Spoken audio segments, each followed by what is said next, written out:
Assalamualaikum warahmatullahi wabarakatuh. Salam sehat selalu. Nah, anak-anakku sekalian, sebelum pembelajaran ini kita awali, maka terlebih dahulu marilah kita membaca bacaan basmalah bersama-sama. Bismillahirrahmanirrahim. Pembelajaran jarak jauh, tema 6, subtema 2, pembelajaran ke-1 kelas 6. MUPEL PPKN IPS dan Bahasa Indonesia oleh Tumira SDN 1 Jatirejo. Tujuan pembelajaran 1. Dengan kegiatan membaca tentang hak sebagai warga negara, siswa dapat menjelaskan hak sebagai warga negara Indonesia dengan tepat. 2. Dengan kegiatan berlatih menentukan kalimat utama dan gagasan utama, siswa dapat menentukan kalimat utama dengan gagasan utama dalam bacaan teks non-fiksi dengan tepat. Dengan kegiatan berdiskusi tentang ketentuan pasal-pasal, siswa dapat menuliskan pasal-pasal Undang-Undang Dasar tahun 1945 yang mengatur tentang hak warga negara Indonesia dengan tepat. 4. Dengan kegiatan menulis perilaku warga negara Indonesia, siswa dapat menuliskan perilaku warga negara Indonesia. Nah, anak-anakku, sekarang kita mulai dengan materi PPKN. Coba kita simak bersama ya.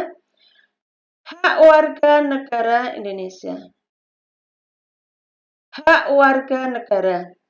Hak adalah suatu yang mutlak menjadi milik seseorang atau sesuatu yang seharusnya diterima seseorang. Hak warga negara Indonesia ditentukan dalam pasal-pasal Undang-Undang Dasar Negara Republik Indonesia tahun 1945. Contoh hak warga negara Indonesia. 1. Hak mendapat perlindungan hukum. 2. Berhak atas pekerjaan dan penghidupan yang layak. 3. Hak memperoleh pendidikan dan pengajaran. 4. Memiliki kedudukan yang sama di mata hukum dan di dalam pemerintahan. 5. Kebebasan memilih dan memeluk serta menjalankan agama dan kepercayaan yang diyakini. 6. Mengeluarkan pendapat secara lisan dan tulisan sesuai undang-undang yang berlaku.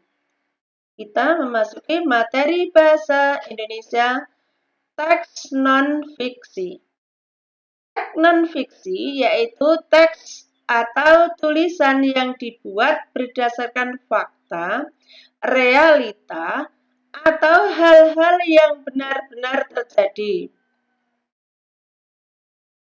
Setiap paragrafnya terdapat gagasan utama. Gagasan utama adalah suatu gagasan atau ide yang sedang dibicarakan atau dibahas dalam sebuah paragraf. Gagasan utama disebut juga gagasan pokok, pikiran utama, pokok pembicaraan, atau pokok pikiran. Sekarang, menentukan gagasan utama. Gagasan utama dapat kamu kenali dengan dua cara. Yang pertama, membaca teks dengan cermat, kemudian menjawab pertanyaan apa yang sedang dibahas pada teks tersebut. Kedua, menentukan kalimat utama pada setiap paragraf, kemudian menarik kesimpulan gagasan-gagasan utama setiap paragraf dan menyimpulkan gagasan utama teks. Kalimat utama adalah kalimat yang bersifat umum dan mengandung gagasan utama. Menentukan gagasan utama. Kita baca teks. Hak adalah suatu yang mutlak menjadi milik seseorang atau sesuatu yang seharusnya diterima seseorang. Hak warga Indonesia ditentukan dalam pasal Undang-Undang Dasar Negara Republik Indonesia tahun 1945.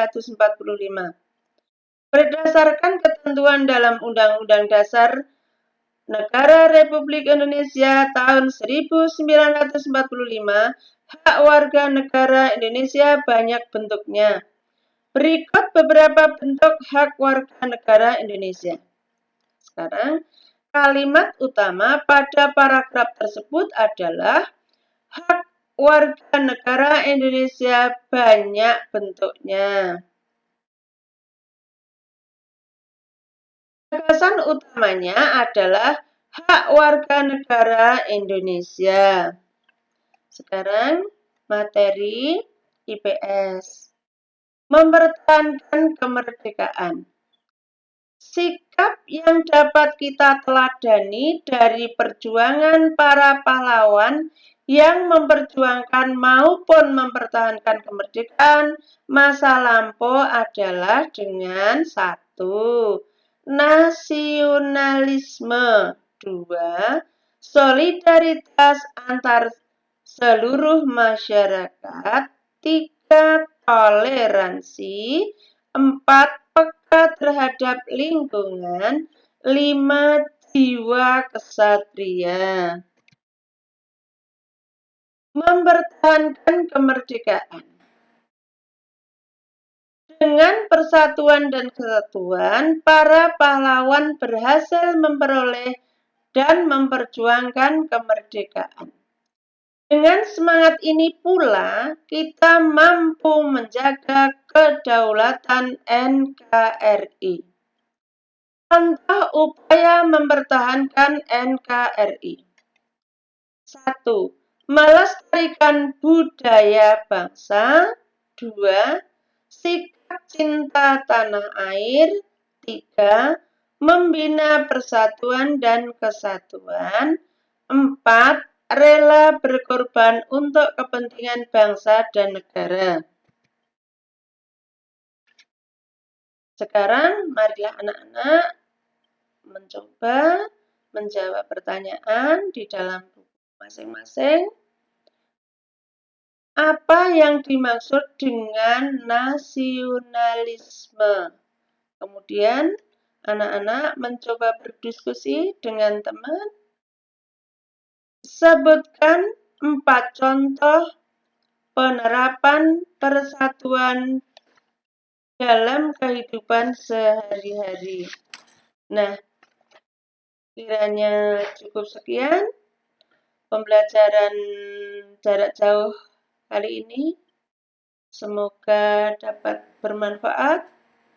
Apabila anak-anak kurang paham, maka anak-anakku harus giat belajar, membuka video berulang-ulang, dan jangan lupa tetap protokol kesehatan, sering mencuci tangan dengan sabun, menjaga jarak, memakai masker. Sekian, Assalamualaikum warahmatullahi wabarakatuh.